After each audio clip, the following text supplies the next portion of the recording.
My brother pulled a surprise proposal on my fiancée to prove she's just using me to get back at him, and now I'm crossing my fingers that his wild move hasn't scared her off. My 28 male brother Mark, 26 male, used to date my fiancée Jen, 26 female, a year ago. For context, they dated back in August 2022. They were only together for a month before he broke things off with her because he was bored of being in a relationship and never really wanted to settle down anyway. At the time they were dating I was in a different state, so I had no idea he even had a girlfriend, and I had no idea who Jen was until I met her. Jen and I met at a bar when I moved back in October and hit it off really well.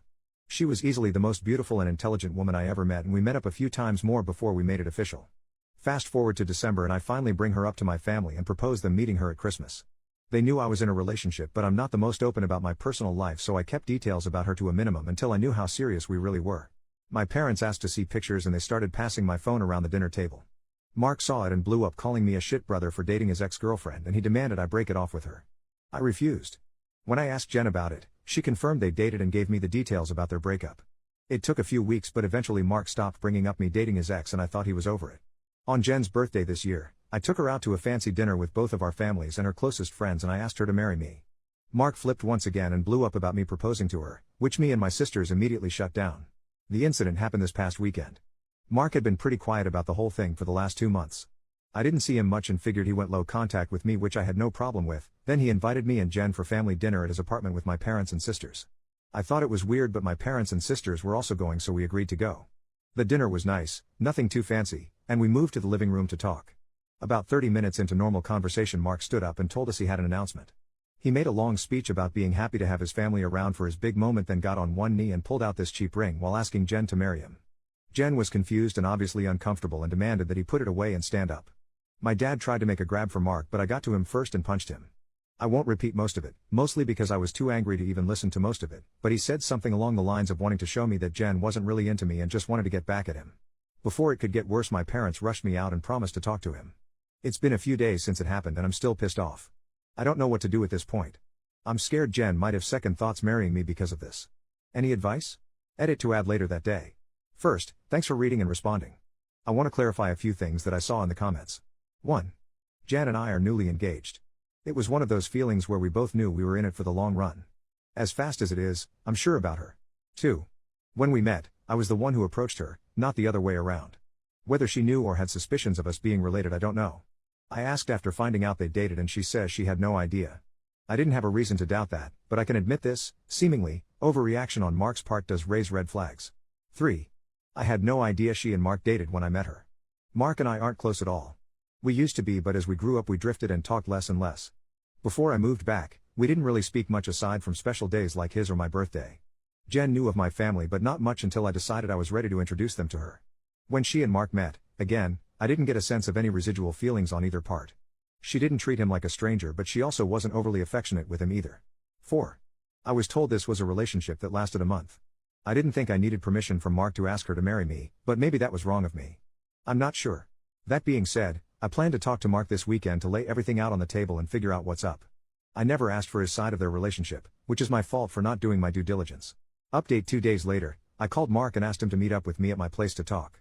I told him I would prefer Jen to be around for the talk as well, but I was cool with it if he didn't want her there. He agreed to talk to both of us and showed up at my place around noon today. It was pretty quiet for a few minutes before I started the conversation. I apologized for not warning him I would be proposing to Jen, and I apologized for hitting him. He said it was whatever, but he appreciated the apology. I told him what Jen had said about the relationship and breakup when I asked her about it, and I asked him to confirm if it was true. I pretty much said that his reaction throughout his whole thing has been extreme, and I wanted to make sure I wasn't misunderstanding their relationship or downplaying how serious they were. He confirmed that they only dated for a few weeks and he broke up with her because he lost interest. Jen asked if he was acting like this because he still had feelings or regrets about ending things with her. He said he could admit he thought she was more attractive than when he last saw her, but there weren't any feelings or regrets. He said he just didn't like seeing a girl he dated, even if it was short term, with his older brother, and as a man I shouldn't have violated him by pursuing things with his ex. I reminded him that I had no idea they dated, so it wasn't like I consciously did this knowing their history together. He shrugged me off and said it didn't matter, I still should have broken it off. He was adamant that if the roles were reversed he would have done the same thing, which I highly doubt. I asked him why he proposed to her if he didn't have any lingering feelings. Basically, to sum it up, he was talking about it to one of his buddies who was around when Mark and Jen dated, and the guy put the idea in his head that maybe Jen knew from the start that we were related and was doing this to get back at him, considering Jen had been hung up on him after they ended. He and his friend thought it would be a good idea to test it and see if they were right, so he came up with the idea to propose and see if she dumped me for him. Jen asked him to elaborate on why he thought she was hung up on him, and he told her that he heard she was asking about him following the breakup and still hanging out at the places they used to go to, so it was a valid assumption. Then for her to pop up randomly with his brother affirmed his suspicions. Jen told him she'd only asked about him once following the breakup and she'd been hanging out at those places with friends before they started dating and she wouldn't avoid them because of a breakup. She also told him she was offended at the idea that she would go as low as to pursue me, just to get back at him. He shrugged and gave her a half apology but said she had to see it from his point of view. He asked her if she really didn't know and she told him that she didn't see the resemblance in us until we were in the same room and we act nothing alike, so it never crossed her mind, and he said okay. That pretty much wrapped up the conversation. He did tell me before he left that I could take back his invite to the wedding because he can't bring himself to support our relationship knowing he used to date her.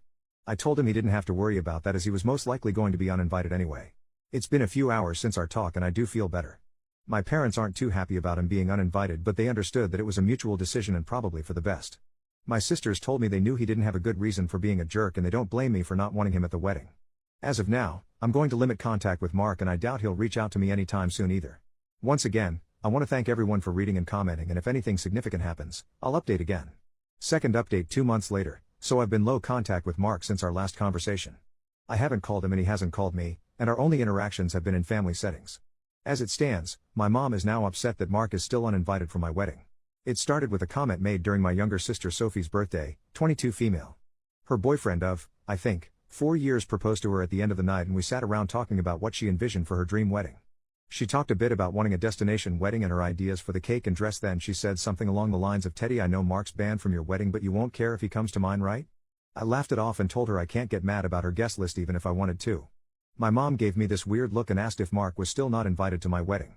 I told her yes and she got irritated. She told me she thought I was joking and said I was being unreasonable to go through with banning him from the wedding since he's family. She accused me of holding a grudge just to be petty. I reminded her that he and I agreed on him not coming.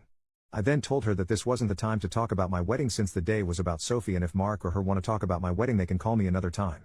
Sophie laid into my mom a bit about trying to make her special day about Mark and my mom dropped the issue. For those of you who might be wondering, Mark wasn't at Sophie's party because he apparently had to work and couldn't make it. A few days later, my mom stopped by my house and said she wanted to discuss my wedding. She asked me why I was so adamant about Mark not coming to my wedding. She said that I shouldn't be so insecure about Mark and Jen's previous relationship and that uninviting him was a step too far. I told her that Mark and I mutually agreed on him not coming to the wedding and he can come to me about it himself if he has a problem with it. We got into an argument and she said that if I wasn't going to re-invite Mark then she would not be coming either because I'm ostracizing her son. I shrugged and told her if that's what she wants then she can toss her invite in the trash because I won't beg her to be there. She asked me if I would really be okay with her not attending and I told her it wouldn't be the first time she missed an event of mine because of Mark. She said I was being an off for throwing her past mistakes in her face and she stormed out. I then started getting messages and phone calls from her and a few family members about the whole situation saying I was in the wrong and urging me to invite Mark just to keep the peace.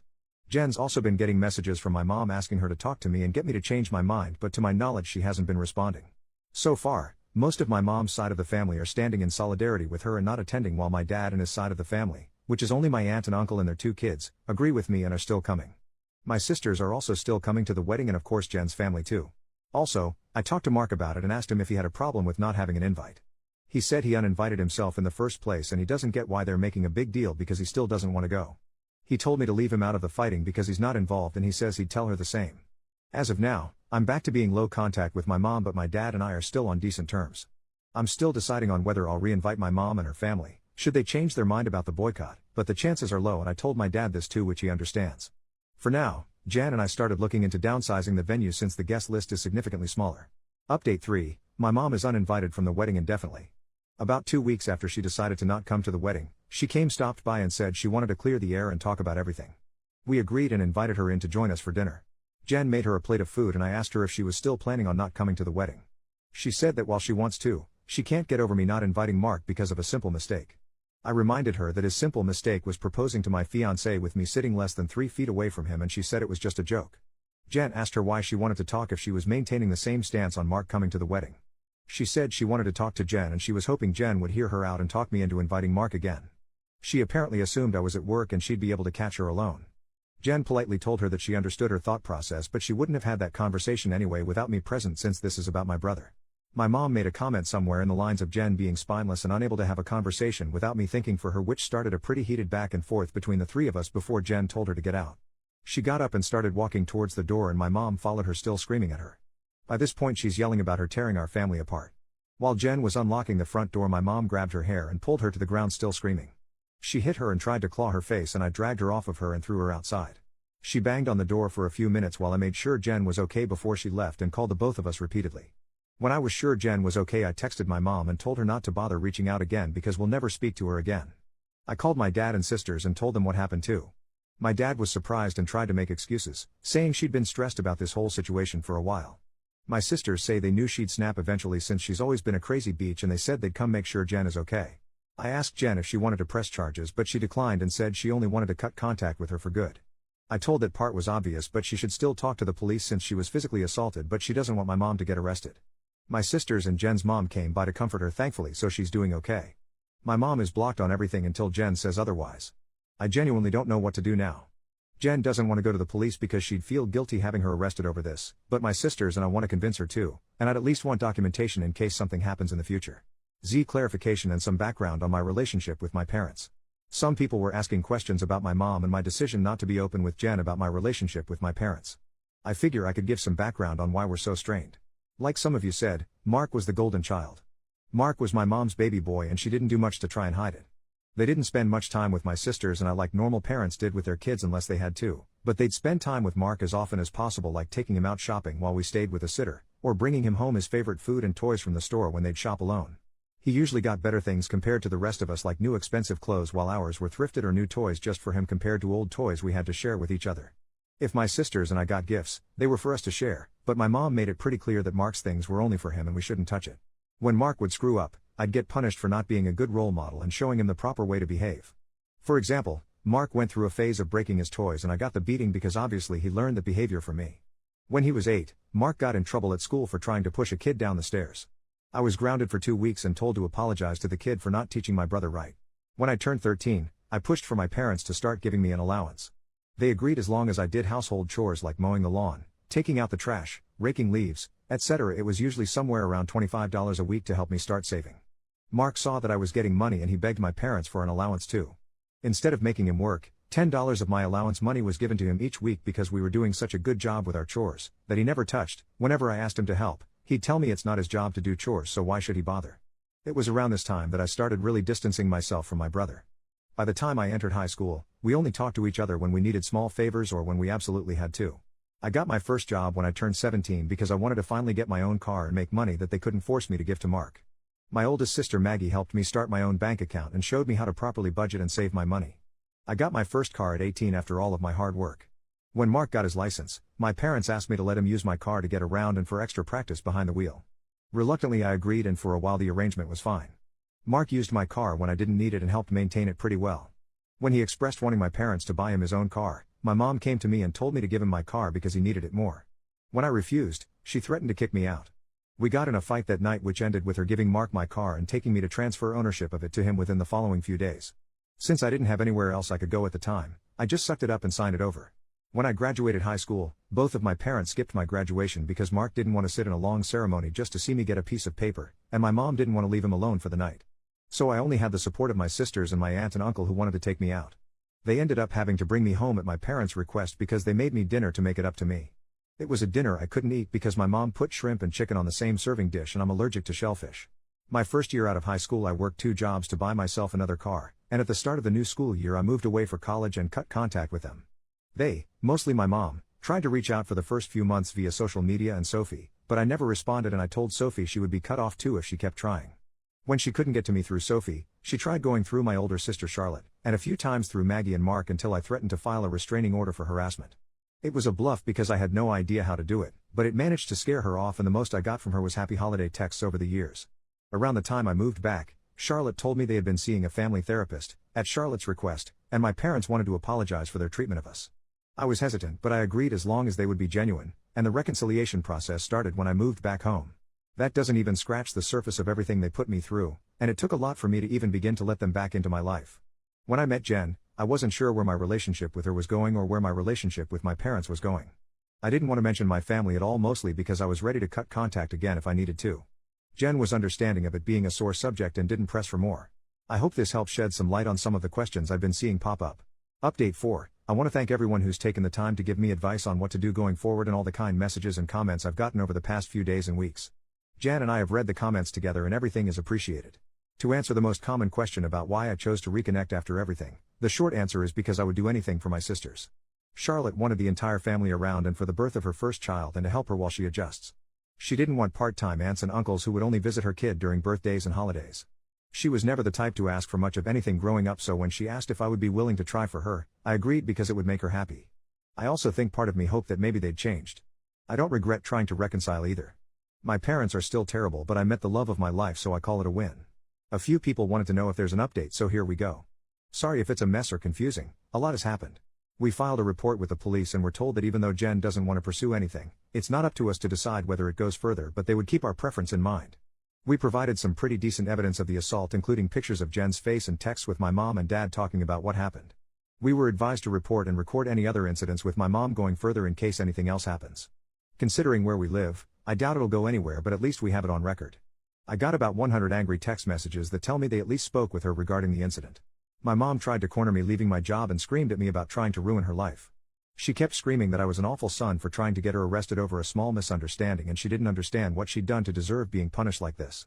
I told her that if she didn't like being in legal trouble then she shouldn't have hit Jen. She demanded I tell the police to forget the report, which I refused. I told her exactly what the officer said about it being out of my hands. She had a tantrum in the parking lot and hit me a few times, just on the chest and arm, before security intervened and dragged her off the property. I had to talk to my boss about the incident. Luckily she was understanding of everything going on after I explained what was happening. When I got home, I told Jen what happened. She was upset and asked that we discuss the plan with my family moving forward.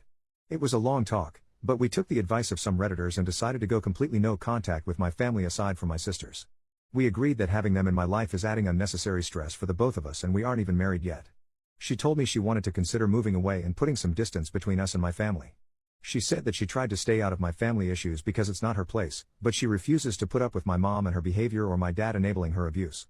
A lot more was said, too much to put in this post, but I agreed with her that they were more trouble than they're worth and I also don't want to put up with this anymore. I also agreed to go to therapy and she's helping me find a therapist. I decided to call my dad after our talk and let him know I would be going no contact. He didn't answer the first time I called, so I left a message asking to have a long talk. When he called back, he asked if it was okay for my mom to be a part of the conversation. I told him it was okay since she needed to hear what I had to say too. The conversation went about as well as you could expect. I told them both that Jan and I are cutting them out of our lives.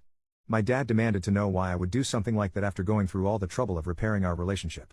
I told him that this entire thing with Mark has shown me that nothing is actually repaired between us and, as far as they're concerned, the world revolves only around my mom and my little brother. I told them that their continued favoritism of Mark has brought our relationship to a point of no return and that I wasn't interested in holding on to a failing relationship. I told them that I agreed to reconcile for Charlotte's sake, but I don't appreciate all of the disrespect towards me and Jen, and that I wouldn't put up with it anymore for both of our sakes. To my mom specifically, I told her that I was tired of her using me as a scapegoat for her bad parenting and Mark's attitude. I also told her that I would never forgive her for what she did to Jen and what she did to me and my sisters growing up. She started to say how I should move on like my sisters have, but I cut her off and told her that she should take their forgiveness and move on because she would never receive it from me, especially after everything she's done these last few weeks. She started crying and asking me how I could treat her like such a villain. I told her she could only be upset with herself because I've done nothing wrong. She cried harder and told me how much she regretted having me and how I've only tried to ruin her life. This started a heated argument between her and Jen once again, and Jen told her in much more colorful words that she was disgusting, and plenty of other nice names, for saying something like that to me. I don't know if she left the room or just decided to shut up, but my mom stopped talking when Jen was done speaking to her. My dad said he wasn't okay with being shut out of my life and he asked me to try to understand my mom's point of view.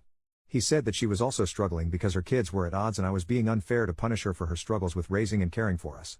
The last thing he said was that we were a family and I shouldn't let past mistakes stop us from moving forward together. I told him that the only person she ever cared for was Mark and herself and there was nothing he could say or do to make me change my mind. I told him that it was up to him whether to keep my number, but I would be blocking him and my mom everywhere and I wouldn't be reaching out again. Then I hung up.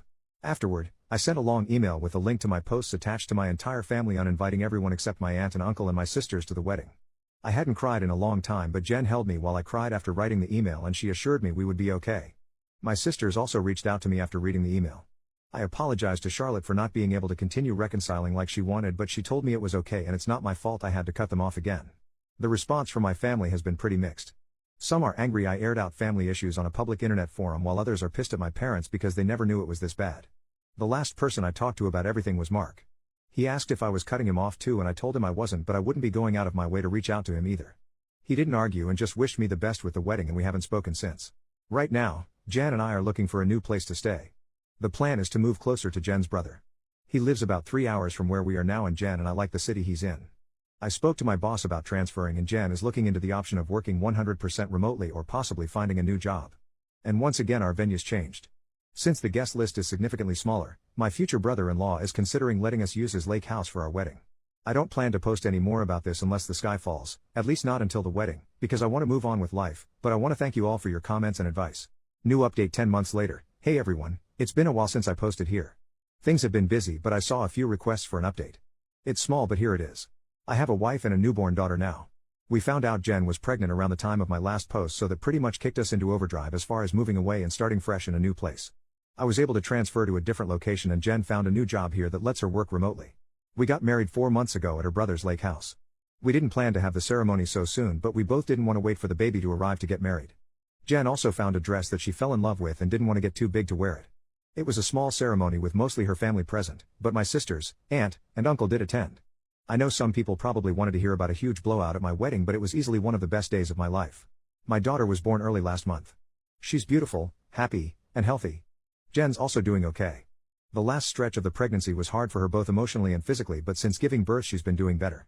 She's seeing a doctor regularly during this postpartum phase due to complications she had during the pregnancy, but so far there aren't any major health concerns for her. Besides complaining about the doctor visits, I don't think I've seen a frown on her face since we've brought our daughter home. As for my parents, I haven't heard from my dad, but my mom did reach out a few days after the wedding. Apparently my uncle sent them some of the photos they took at the wedding. My mom made a fake Facebook page and started spamming Jen and I with angry messages about excluding her from both the wedding and from Jen's pregnancy. She went on a lengthy tirade about being entitled to being part of her grandchild's life and about how unfair it was that she wasn't allowed to be present in our lives. She asked to come visit us, demanded we visit her, and even asked to be in the delivery room, all of which was quickly shut down by me. I screenshot everything and emailed it to myself in case I'd need it for a protection order in the future, then I blocked her. I haven't heard from her since, but I know she's been harassing my sisters to get us to talk to her. I don't know what, if anything, they're doing about it, but I did make it clear that we have nothing to talk about with her. For everyone wondering if Mark and I have been in contact, the answer is yes. He called after we came back from our honeymoon and congratulated us on the wedding and pregnancy. We did have a long talk about everything that happened. I won't go into detail, but we both got to say a lot, and he did offer both me and Jen what feels like a sincere apology for what he did. We've been texting a bit here and there since we talked. It's mostly just small talk and life updates, but he did invite me to have a drink with him next time I'm in town. I don't know if I'll accept it, but I told him I'd think about it. Thanks everyone for the support and well wishes you've all given us. Sorry if this update was all over the place. Edit, just to clear it up before anyone asks, Mark doesn't know where I live and likely won't know in the future. If he chooses to give updates about my life to my parents, that's his choice. I won't give him any details that he can pass on that would help them pop up unannounced. Unfortunately, even if we are able to form some sort of relationship, I'll never be able to fully trust him.